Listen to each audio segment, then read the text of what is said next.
ప్రభువు పేరట మీ అందరికీ శుభాభివందనములు. ఈరోజు మన అనుదిన వాక్య ధ్యానమైన ఎడారిలో సెలయేర్లలోని వాక్యము. మీ పరలోకపు తండ్రికి తెలియను. మత్తయి సువార్త 6వ అధ్యాయము 32వ వచనము. మూగా చెవిటి పిల్లల ఆశ్రమంలో ఒక ఆయన ఆ పిల్లల వినోదం కోసం కొన్ని ప్రశ్నల్ని బోర్డు మీద వ్రాస్తున్నాడు. పిల్లలు హుషారుగా వాటికి జవాబులు రాస్తున్నారు. ఉన్నట్టుండి ఆయన ఈ ప్రశ్న రాశాడు: దేవుడు నాకు వినడానికి మాట్లాడడానికి శక్తినిచ్చి మీకెందుకు ఇవ్వలేదు?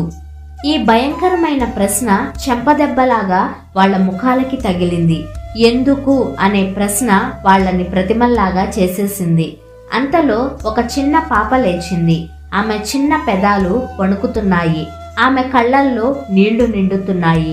నేరుగా బోర్డు దగ్గరికి నడిచి చాక్పీస్ ని అందుకుంది. స్థిరమైన చేతితో ఈ జవాబు రాసింది: తండ్రి, ఇది నీ దృష్టికి సరైనది గనుక ఇది ఇలానే ఉండనియ్యి. ఎంత ధన్యకరమైన జవాబు! ఇది నిత్య సత్యం.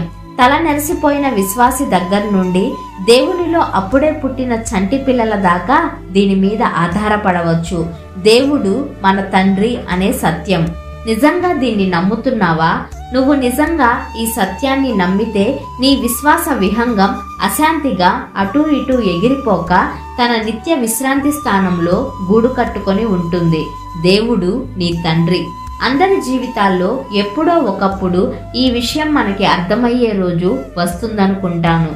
కారణం లేకుండా రాలేదు నాకీ కష్టాలు. ఉంది దీని వెనుక దేవుని హస్తం. నేను చూడలేనిది ఆయనకు అవగతమే. ప్రతి నొప్పి వెనుక ఉందొక ప్రయోజనం. ఈ లోకంలో నష్టం, పైలోకంలో లాభం. అల్లిక వెనక వైపంతా దారాలు, అల్లిబిల్లిగా ముందు వైపంతా అందంగా కళాకారుని కలలు పండిన కళ.